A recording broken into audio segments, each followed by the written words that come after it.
Merry Christmas, lizards. Any of you incel, QAnon, 4chan, Snyder Cut motherfuckers want to get on a line now? Anybody? Yeah. I think so.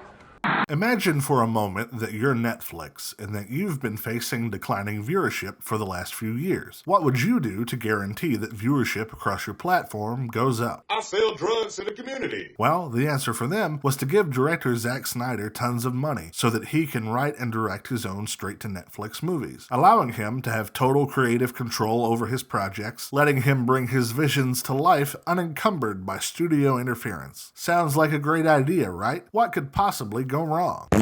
Zack Snyder's latest attempt to not make total trash is Rebel Moon, which promises to be a completely original idea and hopes to reinvigorate the love of sci-fi fantasy that's been lacking as of late. Which will stink to high heaven. So, has he been able to deliver on these hefty promises? Or is it just more like this? Martha! That's what we're going to talk about today. Do you like movies with tons of slow motion? Yes. Well, then I've got a movie made just for you. Grab some popcorn, kids, as we take a spoiler-heavy look at Rebel Moon. Why did you say that name? So, Rebel Moon starts like any great movie, with a space vagina giving birth to a spaceship. Jeez, you got a big pussy. We then meet Cora, and she has been tasked with plowing this entire soundstage in preparation for the coming harvest. We then get to meet the rest of the village, which loves eating, dancing, and having sex. The thrusting of hips and the loud sounds of pleasure that summon the seedlings to sprout. Sexy. The next day, the evil Empire shows up. As the movie does a great Inglourious Bastards impression, we get to meet the head villain, Admiral Atticus Noble. How do I know he's a villain? Well, he has all of those classic villain tropes, like having a bad haircut, beating people with sticks, and having sex with tentacle monsters. Anyway, after killing the leader of the village with the aforementioned stick, he tells the village that he is going to take all of their grain in 10 weeks' time, and that they'd better have it or else. And if that sounds familiar, it's because it's the same plot as Battle Beyond the Stars. Later that night, some Imperial soldiers who had been left in the village to oversee the harvest try to assault a young girl, which causes Cora to quickly kill them all. And by quickly, I mean in painstaking slow motion. How is she able to do this? Well, it's because they wait for her to walk up to them individually and kill them. Why don't they just all shoot her at the same time? Don't know. The next day, Cora decides that she's going to leave the village and go to a nearby town and find warriors to fight. And if that sounds familiar, it's because it's the same plot as A Bug's Life. We could find bigger bugs to come here and fight. And at this point, you may be asking yourself, how does Cora know how to kill all these soldiers the way she does? Isn't she just a farmer? Well, I'm glad you asked, because Cora is going to give you an exposition dump all about her backstory, and they want to make sure that you don't miss a thing, because this flashback takes a whopping 6 minutes to get through. I was one of them.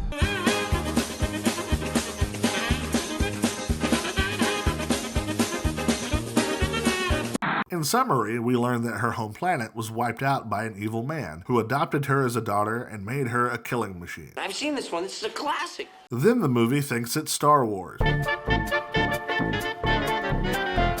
And as Gunner gets hit on by Harvey Weinstein, a shootout ensues, which results in Cora and Gunner befriending a smuggler, who is in no way Han Solo, and who has a terrible Irish accent. I understand. And he agrees to take them to General Titus and to pick up some fighters along the way. The first of which is named Tarek, a man who has been gifted the power of abs, and who looks like a tan Matthew McConaughey for some reason. Anyway, after he takes a ride on a hippogriff from Harry Potter, he leaves with Cora and Gunner and joins them in their cause. Then we head to a cobalt mining planet because those iPhones aren't going to make themselves, and it's here that we're introduced to Nemesis, a warrior who is great with a sword and who is a part-time Rick and Morty cosplayer. He's only one man. With the power of 1,000 crows. She agrees to go with them, but first she has to fight a giant spider woman who is killing children. Why? Well, it doesn't really matter, but then a fight happens, and despite everyone else just standing around and not helping, she manages to take Shelob down, and then she gives a speech about nonsense. Do not celebrate this.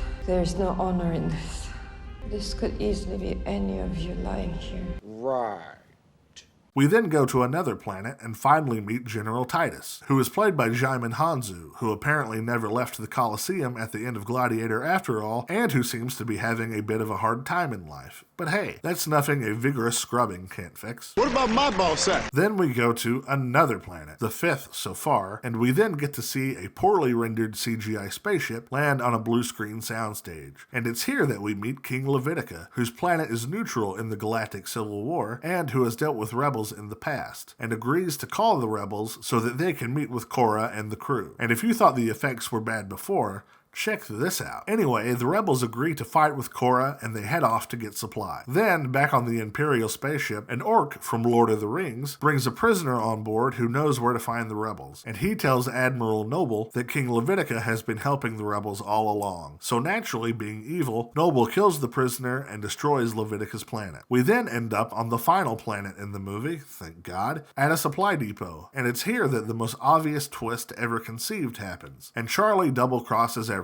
Wow, if only there had been some obvious examples of Charlie not being trustworthy, like him literally saying this. I'm more of an opportunist, you might say. Charlie then tries to get Gunner to kill Korra, but to no one's surprise, he kills Charlie, and then sets everyone free. As a big fight ensues, it seems like the rebels are going to get away, but sadly, they're all killed by a massive Imperial gunship, which then causes the rebel leader Darien to take action.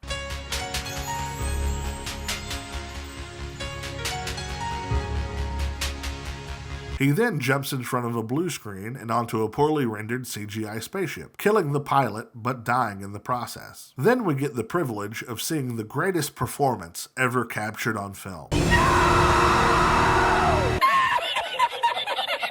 Then Korra and Noble have a final showdown, and she comes out on top, knocking his teeth out, roots and all, somehow, and killing him in the process. A bit later, our Magnificent Five arrive back at the village, and all seems well, except for the robot who has obviously lost his mind. And it turns out that Noble isn't dead after all. Instead, he's brought back to life because of this happening for some reason. And then he talks to the king somehow, and tells him that Korra has joined the resistance. And that's it, the movie's over. That looks terrible. Now, I'm not gonna lie to you, I'm not a Zack Snyder fan. I find his movies tedious, boring, and loud. All of them are essentially just escalating nonsense, full of bland characters and terrible dialogue. But because I don't want my previous opinions to cloud my judgment, I keep giving him chance after chance. And at this point, I think I'm done giving him chances. Everything about this movie is bad. The acting is absolutely terrible. Across the board, everyone is giving a bad performance. Even Djimon Hounsou, who I think is actually a very good and underrated actor, gives a garbage performance. But to be fair, it's going to be hard to make lines like this sound good. In the name of revenge, you would do well to remember that.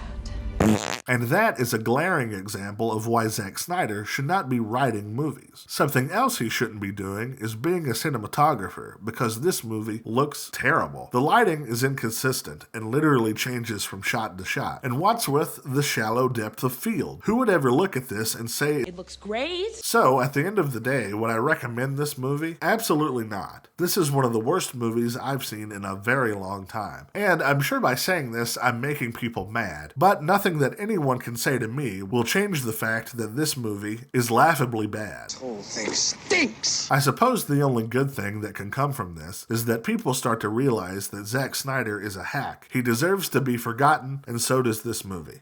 Well, that's it for this one, folks. Have you seen Rebel Moon? What did you think about it? Leave a comment below and let me know. As always, thanks so much for being here, and I'll see you next time.